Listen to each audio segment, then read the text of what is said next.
I'm just going to go ahead and start this. I'm a believer who is in recovery for alcoholism.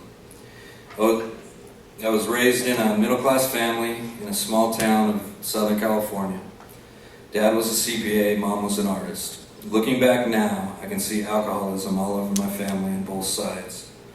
I had my first drink at 13 years old. My brother is 3 years older than me, and he introduced me to whiskey. We would take shots from my father's liquor bottles and fill them back up with water, hoping he didn't notice. The first time I drank, I blacked out. I came to a couple hours later and I threw up, and I loved it. I found what I was looking for. That hole that had been inside of me was finally filled with alcohol. I started drinking every day before school. I'd usually have to lay down in this field on the way to school until the spins stopped. This quickly progressed into me figuring out a way to bring alcohol into school. In the 7th grade, I was suspended for bringing Black Velvet whiskey to school, and I put it in a Scope bottle and hid it in my guitar case. And by the time I was 15, I'd been arrested twice for being drunk in public. And I should tell you that I was christened in a Catholic church as a baby, but never brought to church as a kid. The only time I saw the inside of a church growing up was a wedding or a funeral. And at this point in my life, I considered myself to be an atheist. I thought believing in God was no different than believing in Santa Claus or the Easter Bunny. In fact, at 10 years old, I remember asking my dad where we went when we died, and he told me in the ground, and I believed him. By the time I got my driver's license at 16 years old, I was drinking and smoking weed every day, occasionally using cocaine. I would black out while driving pretty regularly. I would come to running into a curb or driving on the wrong side of the road. At 17 years old, I was driving home from a party with 7 people in my Volkswagen Bug. I ran into a parked semi at about 40 miles an hour, and we all should have been decapitated. But my friend in the passenger seat grabbed the wheel and at the last second, and we clipped the semi instead of going directly underneath it. My friend in the back seat had his leg hanging out the window, which was snapped in half. Everybody in the car had some kind of injury except for me. At this point, I'd all but dropped out of high school, and I decided to be a rock star. This behavior continued to get worse. Playing in rock bands, drinking, drugging, clubbing every night, completely out of control. I knew I was an alcoholic and a drug addict at this point, but I didn't care. All of my rock and roll heroes, they did the same things. A good excuse for my behavior, I thought. More arrests, bar fights, destroyed relationships, blown career opportunities followed for the next 10 years. My drug and alcohol use got to the point where I couldn't function without them. If I wasn't drunk or high, I didn't want to live. The class of people I was hanging out with was also declining. Towards the end, my best drinking buddies didn't even want to hang out with me anymore. I remember waking up in my apartment one day and looking around at the company I was keeping and asking myself what happened and how did it get to this. I was making drug runs to Compton with my new drug dealer, gangbanger best friend. I got to the point I couldn't even go to my 9 to 5 anymore, and I was getting evicted from my apartment. I called my mom, and she said I could stay with her as long as I went to AA meetings. She was now divorced from my father, remarried, and living in Los Angeles. Out of options, I said I'd do it. I went to a few AA meetings, high on drugs, and I decided that those people were insane, and I could do this without them. In fact, I thought it was a cult when I first walked into it. I quit drinking, but I continued to use drugs, a lot of them. Mom finally caught on to me and gave me an ultimatum: either go to rehab or get out. So I left, of course. I was always able to get money for drugs, usually by lying to and manipulating girlfriends, friends, and family. I started using a lot of cocaine, a lot of speed, and things started to get really weird. I started hearing voices. I started to think that cameras were following me, that the television was talking directly to me, and that the people on the TV screen could hear me. I wouldn't sleep for days, and I would wind up somewhere not knowing how I got there. At this point, I didn't need drugs anymore. I was in a full-blown psychosis. I remember driving my truck through Santa Monica and getting this overwhelming feeling that I was Jesus Christ. And I also remember arguing with myself that I couldn't be Jesus Christ because I didn't believe in Jesus Christ. And the voices in my head told me to pull over and get rid of all my earthly possessions. So I parked my truck. I didn't have much at that point. I had my guitar. And I got my guitar out of the back. I walked to the Santa Monica Bridge, and I threw my guitar over the edge, and I began walking away from it all. It was the beginning of a 2-week walk that would change my life forever. I thought the birds were talking to me and guiding me. They were telling me things like walk through the valley of death, which I thought meant walk through the roughest neighborhoods in Los Angeles, and I wouldn't get harmed because after all I was Jesus Christ. Which I did, stopping at every church, grabbing Bibles and speaking in tongues. It must have been quite the sight. It's almost funny looking back at all this now, but at the time it was my reality.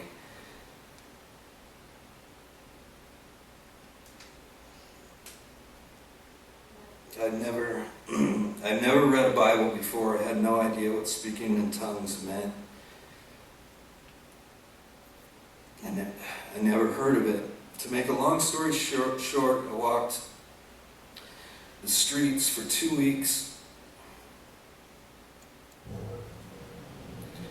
running into angels and demons and seeing things that even today I don't know are real or imagined, and I remember all of it. And this is fun. I thought that the whole world knew that I was Jesus Christ and didn't know what to do with me. I thought the whole world was under a gag order, and that's why they couldn't help me. And this explained to me why people wouldn't help me. Well, my journey ended in Hacienda Heights, California. I was on my way to a Buddhist temple where I thought the leaders of the world were having a meeting about me. And at this point, I had no shoes, no shirt, and just jeans. And my feet were bleeding and I could barely walk.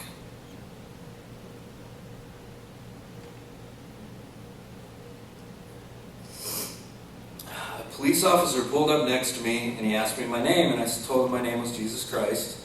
And he said, "Oh, really?" And he told me he had just the place for me. And I really thought he was going to give me a ride to the big meeting. And he did. He gave me a ride to a psych ward. The first month I was in the psych ward, I still thought I was Jesus. I remember telling the doctors and nurses that they were going to burn in hell for locking me up. The doctors were telling my parents that I probably would never recover.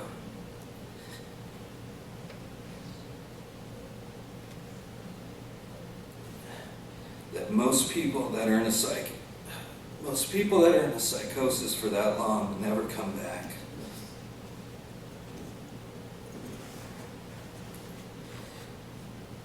After about a month, I woke up one morning and I realized I wasn't Jesus, and that I'd been out of my mind on drugs.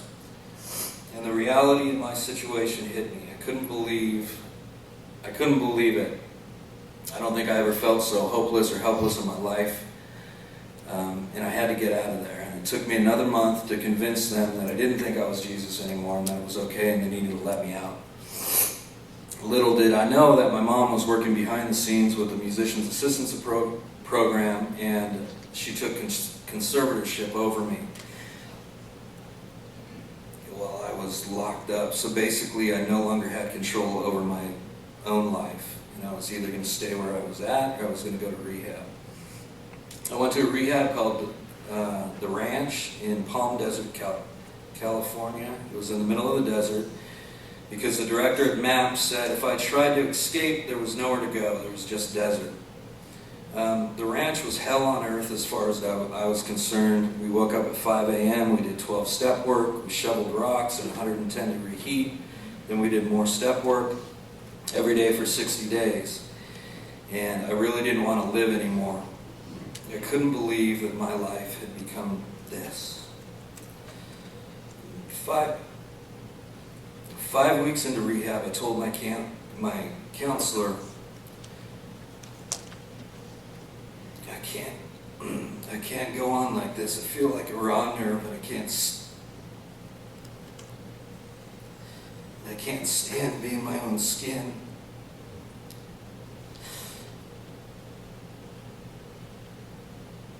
And I didn't think life was worth living sober.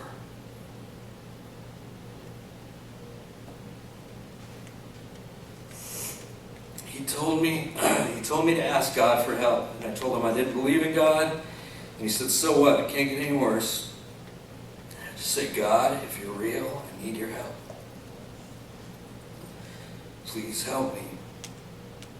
About 3 days after that conversation, I found myself alone, digging holes and planting seeds in the garden, and it was hot. I couldn't stand the way I felt anymore. And I finally did it. I dropped to my knees and I said, God, if you're real, I need your help. Please help me. And something happened. I cried for a good half hour, and when I got up from my knees, I was a different man. I could feel it. I didn't want to die anymore. I wanted to live. The step work we were doing started to make sense to me. I'm not saying that I was cured, but I was different. I wasn't alone anymore. The step work was painful, but I was able to be honest and trust in the process. After rehab, I went to sober living, to a sober living house in Los Angeles. I lived with 20 other guys going through the same struggles as I was going through. One of my biggest fears was not being able to write music without drugs or alcohol, because I'd never done it before. And I soon find out that wasn't the case, and I can write actually much better now than when I was wasted thinking it was great. At the sober house, we were required to go to AA meetings, 2 AA meetings a day. We had to give our daily plans, and we learned to be held accountable. They say when we first get sober, our maturity level is about the age when we first started drinking or using, and for me that was about 12 or 13 years old. So the year I spent at that house was huge for me. It taught me how to live as an adult in this world without drugs or alcohol. We were also taught to seek God everywhere and anywhere. I tried it all: New Age, Buddhism, Hinduism, you name it, I tried it. My search ended when I walked through the doors of a little Pentecostal church in Venice Beach, California. I was home, and Jesus Christ is my Lord and my Savior.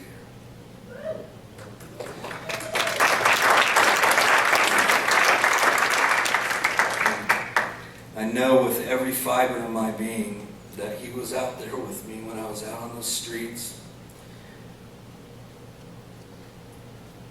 And He picked me up and He saved my life, and I have no doubt about it. Today I'm a happy, healthy, so I cry all the time, contributing member of society. I love my life. I haven't had a drink or drug since May 29, 2007.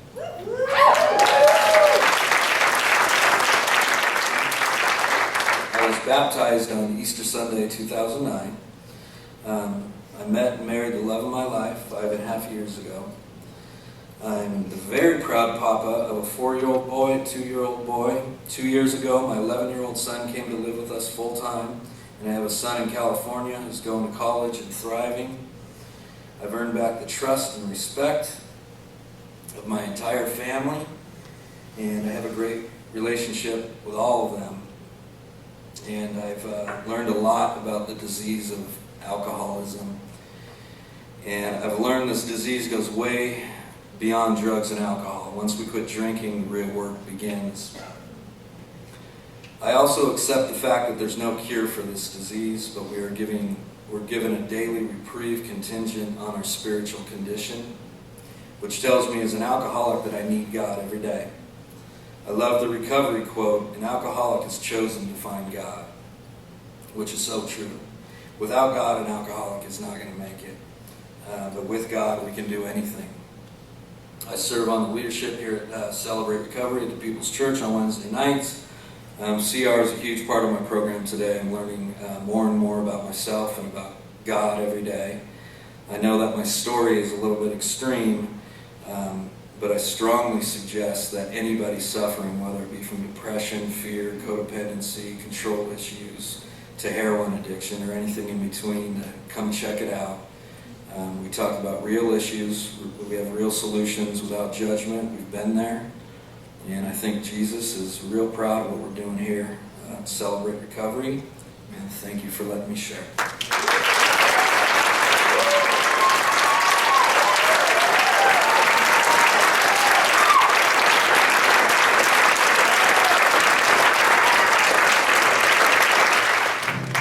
This is a song that Billy O'Dwyer and I wrote, and we fought a lot of the same demons.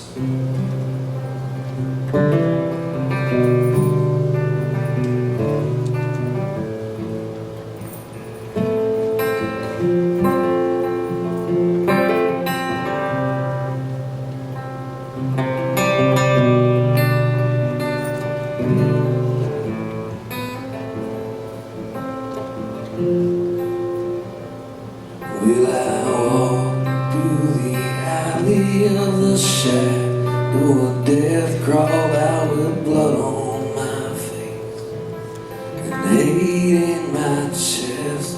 I've been at the end of my rope, and I thought there ain't no turning back in this trap I ain't caught.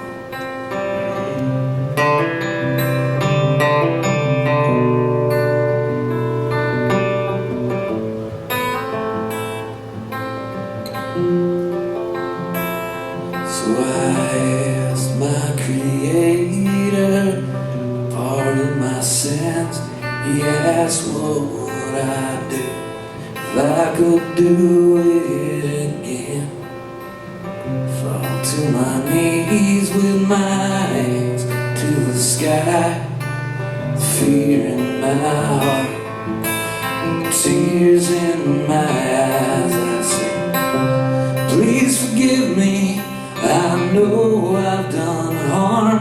Well, I did what I did, and I know it was wrong. I can't take it back, well, I would if I could. Pick me up, I'm right here on the ground. You're lost and found.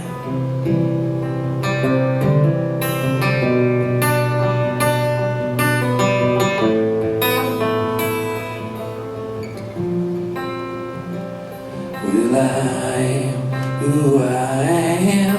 I ain't proud or ashamed. I'm here on my knees before you today, begging for forgiveness so I can go on, not haunted by my past. I want to stand strong. Please forgive me, I know I've done harm. I did what I did, and I know it was wrong. I can't take it back, well, I would if I could. Pick me up, I'm right here on the ground. Well, I promise this time I won't let you down. You're lost and found.